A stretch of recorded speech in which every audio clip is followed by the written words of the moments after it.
Welcome to the newest episode of Beyond the Fame with Jason Fraley. I'm your host, Jason Fraley, picking the brains of the top filmmakers, musicians, and artists of our time. Tomorrow marks the one-year anniversary of Russia invading Ukraine, sparking a brutal war that continues today. I spoke to filmmaker Evgeny Evnesky in 2016 about his Oscar-nominated documentary Winter on Fire, Ukraine's Fight for Freedom, chronicling the Ukrainian revolution in Kyiv that ultimately ousted pro-Russian President Viktor Yanukovych. Evgeny Evnesky, director of the movie Winter on Fire, Ukrainians Fight for Freedom. And he didn't mention, but Oscar-nominated director is what you can say now. Congrats. First of all, congrats on that. Thank you so much. Where were you when you found out you were nominated? You know what, you'll not believe I actually landed in Europe because I was working on another project about Syrian refugees. And I flew from Amsterdam to some other place in Europe, and I just landed, and the phone started to ring, and text started to come, and it was amazing moment. Yeah. Or you had you ever, if you could go back to your childhood self and say you were going to be an Oscar nominee one day, what would he say? You know what?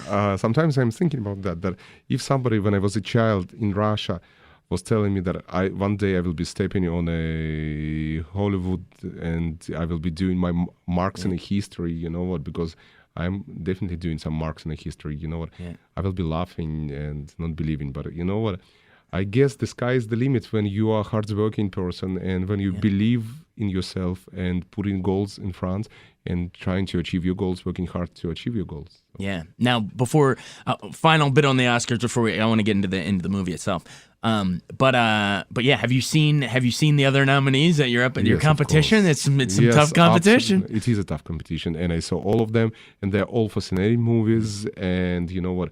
I fell in love with the Amy through the movie, and I kind of felt in the same situation with the Cartel Land because we both were exposed in kind of violent stuff.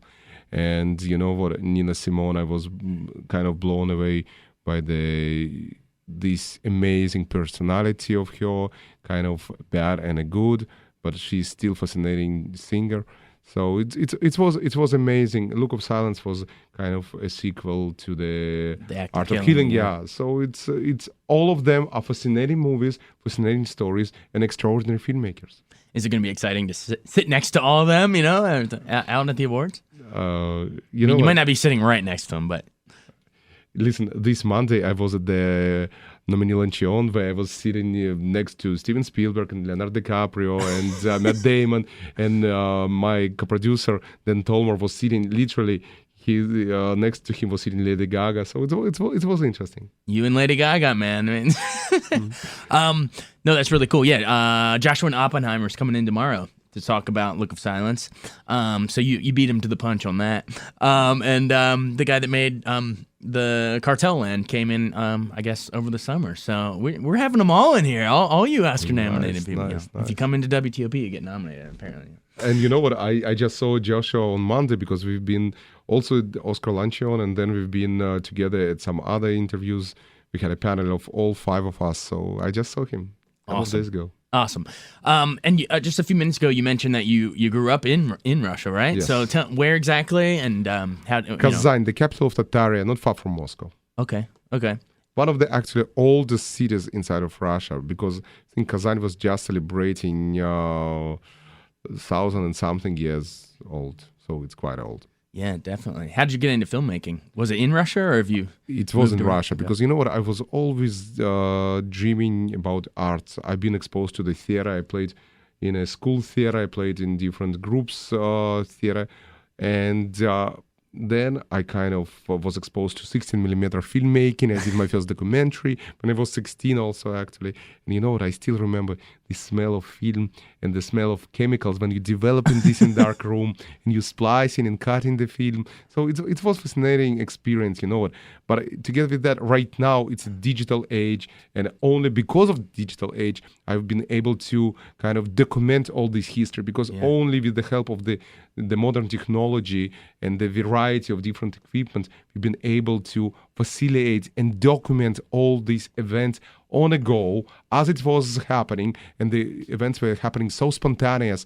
And nobody was knowing what is next. And you know what? Even how it started, it was so spontaneous. Nobody was expecting to be beaten or kidnapped or even killed. So you know what? It's all these events were so spontaneous, and the technology helped us to achieve our goal. Definitely. Do you remember what that first documentary was on 16 millimeter?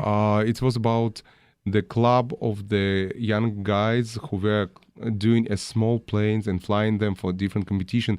Their passion brought me. And you know what? It was more about their passion, about their love to this. You know what? And I guess also the love to making movies, and the love to kind of document the history, and love to tell the fascinating stories and change the lives inspired me and brought me to Hollywood. Awesome. Now, you mentioned how changing technology sort of sets up the whole subject of the documentary. And it made me think of that early scene when a lot of the protesters say they turned on Facebook and saw it for the first time, head down to the square, and so go into a little more into that, how social media helped fire off this whole thing. You see, nowadays you can start revolution from social media, and it's amazing that people united through social media, and then you can see the unity on a square. And it's amazing to see these kind of transitions from social media into the reality. And it's also amazing that even the previous days, the newspapers were one source of the media. These days, social media is having a huge impact on our lives. Yeah, and you even have that nice little nugget in there where you found the little kid who goes around to help everyone charge their phones and Wi-Fi connectivity. You know what? He's little, but he's not a little. I was observing through all these 93 days, amazing transition, amazing maturity of him. And you know what? And it's extraordinary character, because he runs on the first day from his home and he never returns back. I met his mom on March 2014 after the all events, and he refused to go home. So at the end of the day, Romka, he's a fascinating character, like we can see in a Les Mis, all these kids on top of barricades. So you know what? Like today, your review said that it's like a Les Mis, and it is a Les Mis in our harsh reality of our days. Yeah. And you know what? You have all these same fascinating minus characters. The singing, but correct. Somebody actually said to me, and what if you did scripted movies, scripted features? So what if somebody will offer you to do Maidan but scripted version? I said, why we need to do that? You have already Les Mis. Right.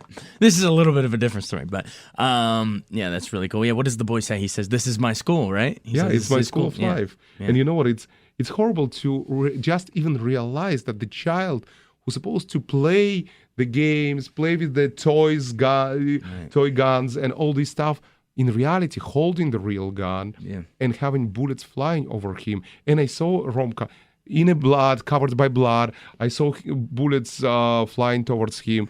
I saw him in tears, but he never left Maidan. He never left square. It's amazing how brave all these people. I guess, you know what, the bravery, the unity, the real patriotism, these kind of elements that made me to fall in love with these people whom I was observing as outsider, because I came from America specifically on the first days of the events.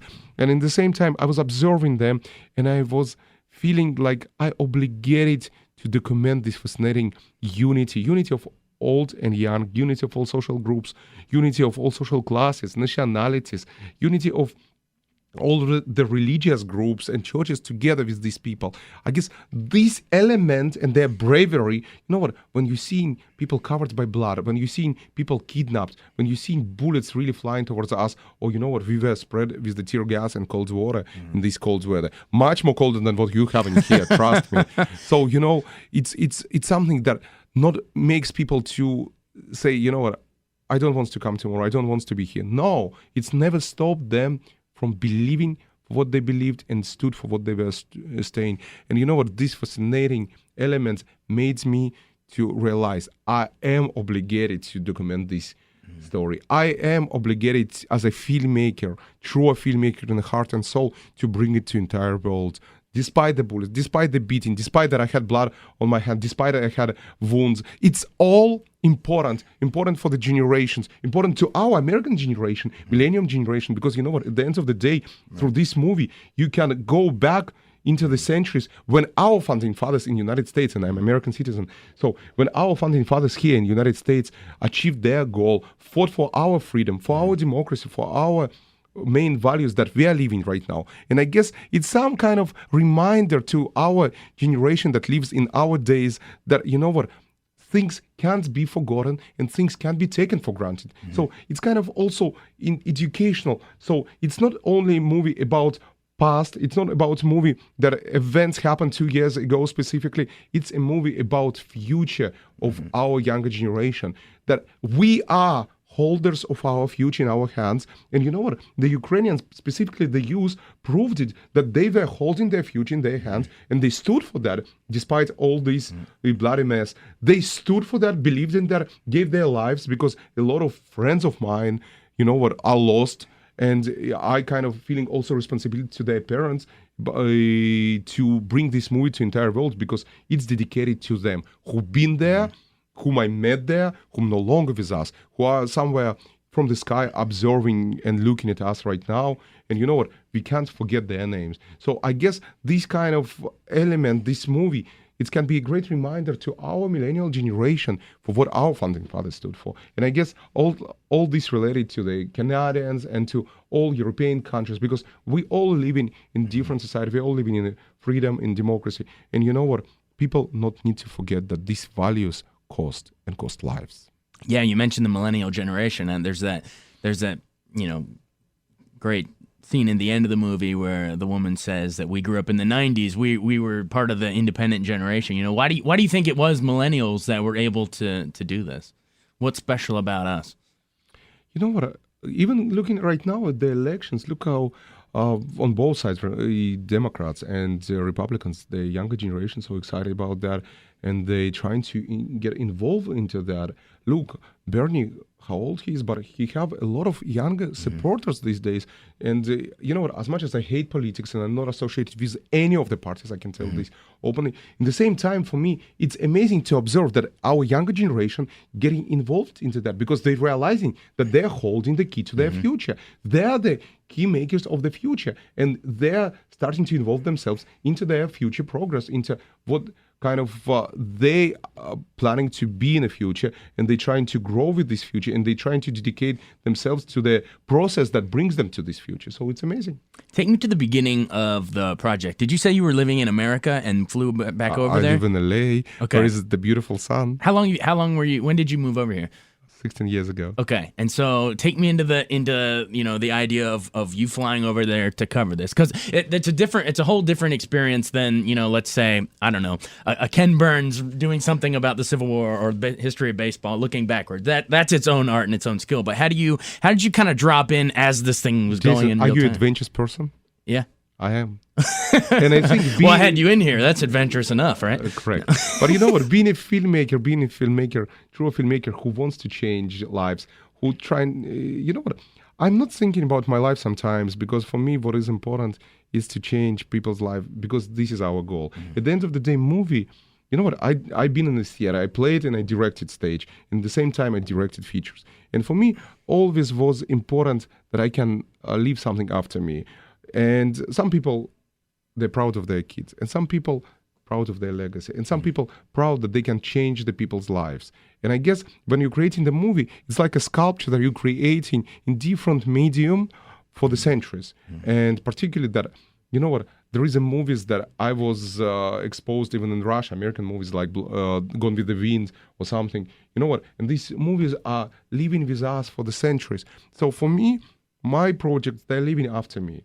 And I guess, you know what, the goal is to create something that can change people's lives, can change them on a positive way, can change their perspective. And you know what, all of my movies that I did, they had something that brings people to point that they either have any food for thought or it's really changing their lives. So I've been in LA, and one of my friends who just finished the project with me, he called me from Ukraine and he said, you know what, you need to come down. It's different than it was in 2004. 2004, they had Orange Revolution that was a political act organized by political parties. They had a hunger strike on the same square. They had a tent. It was exactly the same November. So the dates are similar. It was just the difference 9 years before, 2004, November. So he called me and he said, it's different. It's not politicians. It's not political parties. It's just youth who came out and not allowing the politicians to come to the square. It's self-organized. It's all through the Facebook. It's completely different. Come, let's make a movie. I said, okay. I jumped into the plane. I got there. We hired 2 cameramen. We started to shoot it with the 2 camcorders. So all nice fairy tale, different, beautiful, amazing energy, amazing vibe, like a youth festival. Songs, dancing, noise, all possible. Nobody was expecting to get beaten, at 4 o'clock in the morning. Yeah. And nobody was expecting so much blood out, and nobody was expecting, to be hurt. And all of a sudden, it's happening. All of a sudden, we are finding ourselves in all this mixture, running out of the square. We see blood, it's all just becoming crazy. And you know what was beautiful? Miracle. Church, that I learned as a Russian child, that church is something that kind of on the side of the government, help to control the mass, and all of a sudden, church, despite all and everything, opening the gates and allowing to the young students who are completely not God believers or going to this church specifically, shelter them. So amazing, you can call it miracle, you can call it humanity. And I guess the word, and I prefer to use the word humanity because I met humanity there. And humanity was always something that blew my mind in the square. Either we're talking about the concerts that we had every night. Look, for example, inside of the movie, you see these fascinating shots of the girl playing piano in the middle of the revolution between protesters and the police. So we had concerts every night. And for example, in December 2013, we had a concert of one of their famous bands, Ocean Elsa, when the Titushki, the hired thugs, came to the square, cold and hungry. And the people feed them, warmed them, and all together they saw the concert. These were the folks that were released from prison to the hired thugs? Okay. That were enemies to the protesters. So they were, for this moment, all united. And then next day, again, enemies. It's fascinating humanity act that I observed there. And I can, talk about all the blowing my mind elements that I saw there on and on and on and on. Because I saw this humanity act. Usually, when you are in the middle of the battle, when you in the middle of battlefield, on the war zone, you don't have these human faces. It's just the war. It's just the blood, it's just the fire, it's the war. But here, you have the human face of the war. It's amazing to observe something like this. It's amazing to observe this humanity among these people who are fighting for their future, who are fighting for their freedom. So I came, we started to film, and already after a couple of days of these events, first beating and then the March of Millions, because at the peak, we had over 1 million people there. It's amazing to see this unity. And it's amazing to see, again, all social groups. So I found myself that, yes, it is a history, and I need to document this history. So this how simple guy from Los Angeles finding himself in the middle of, not just a region history. I think it's a world history. So yeah, you mentioned the moments of humanity, like the piano and I like, and even like the Ninja Turtle mask, when they say, when the government outlaws, I guess it's construction helmets, I guess. So and everyone starts putting the government kitchen started to kind of to prohibit them to wear the protective gear. That was ridiculous. And at the same time, trying to make them all illegal, all the movements illegal. And you know what? There is the reaction of the people was so funny and ironic, the jokes and humor. Yeah, it's amazing to see something like this because you know what? Here you have people with the jokes, with the humor, with the interesting fashion twist, having all their kitchen pot, absolutely, or calendars or masks. So it's interesting twist. You know what? How they can laugh on the government stuff, and it's amazing. Again, spirit. It's amazing humanity. We can say, you know what? I will give you another sample. Do you remember how they stripped this Cossack in the middle of nowhere in this cold weather in the snow? This Cossack was stripped naked. when they arrested him. You remember that? Yes. You know what? Next day, the Cossacks, like another guys like him, just jumped naked on top of barricades and started to scream, "You will not take us even we are naked." So you know what? So this act of humiliation became an act of solidarity, an act of uplifting spirit. So it's amazing to observe these things. And like I said, it was my honor to being able to expose these stories and document them, preserve them to the history, share with the entire world so we can educate the future. The movie is about future. The movie is about future people, and at the same time to dedicate it to the lives that are taken. Yeah, speaking of the lives that are taken, what moment, if you had to really, weed through it all and pick one moment, what moment were you the most scared for your actual safety? I mean, Last days. I'm sure a lot of time you're locked in and you're trying to get the, the last shots. days when we had the snipers shooting at us. It was horrible because you know what?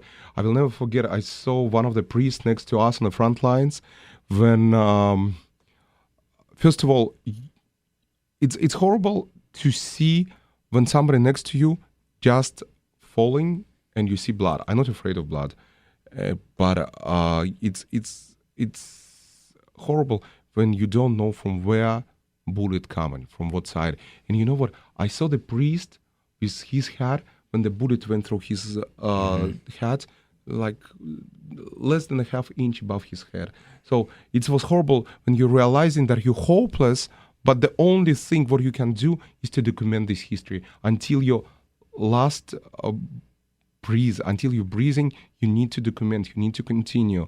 And it's horrible feeling, but in the same time, you know what, it's what you can do. Because for me, I guess, you know what, my passion, my love to that, and you know what, I guess you doing this, what you do, you loving this, you changing lives. And you know what, that moment we were all thinking how to document this, because you know what, none of us were thinking about leave the square. We wanted to document this, you know what. And when you started to think about these moments, you know what, I always I'm right now even close to tears because it's emotional. And I lost friends there.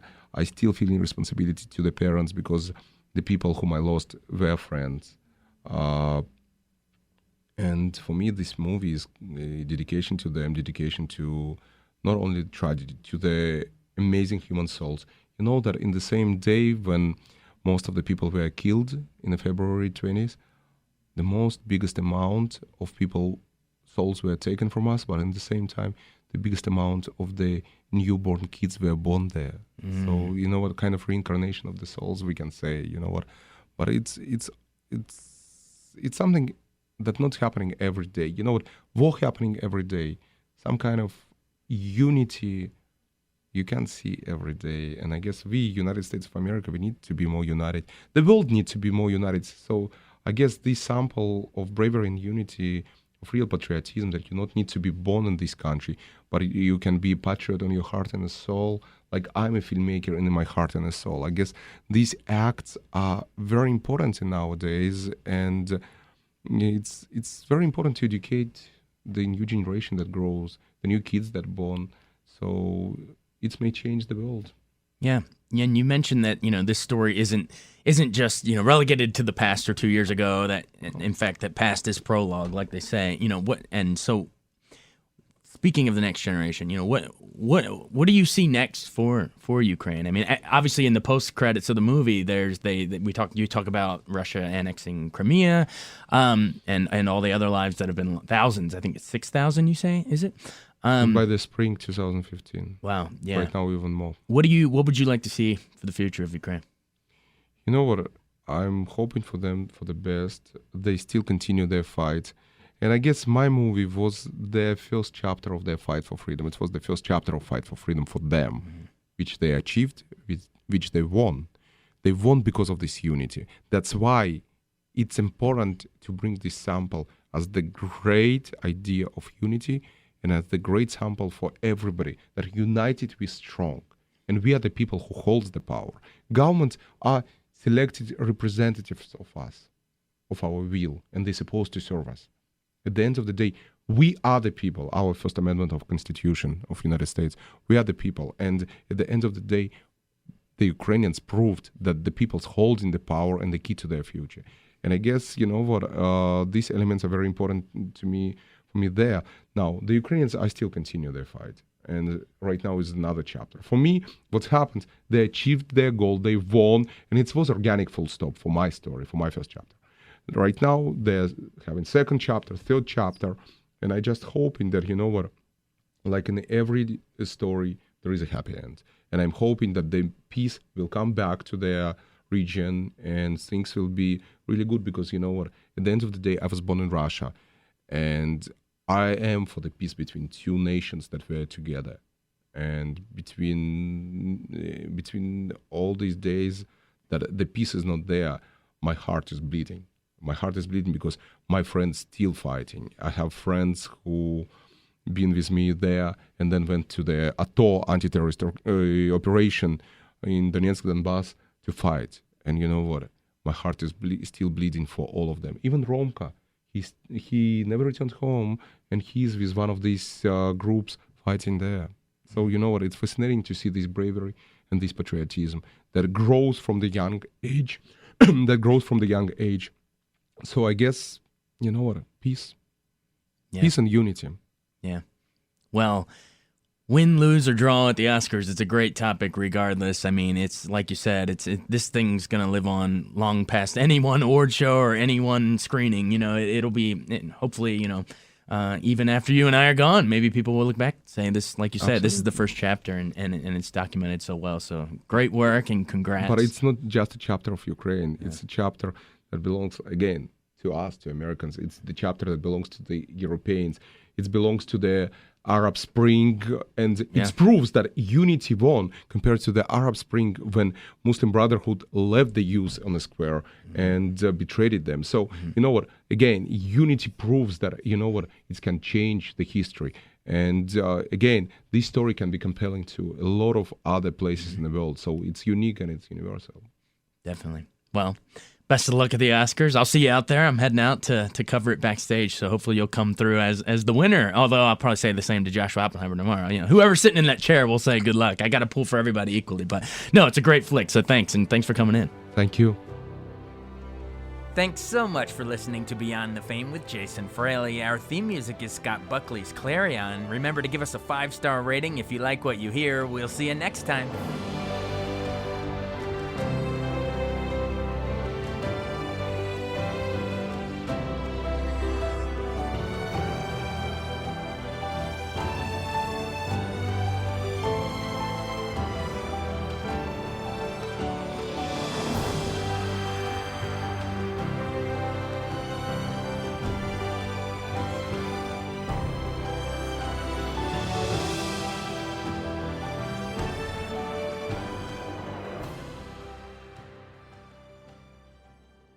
I wanted to take a second to tell you about an app I really enjoy. Living in the DC area is great, and Podcast DC gathers all of the local shows that I like all in one local app. Health, sports, local news, politics, and so much more. Podcast DC is the new local app with hundreds of DC area podcasts to choose from. I can earn exciting rewards just for listening and share the podcasts I love instantly. Available in the App Store or in Google Play, listen local with Podcast DC.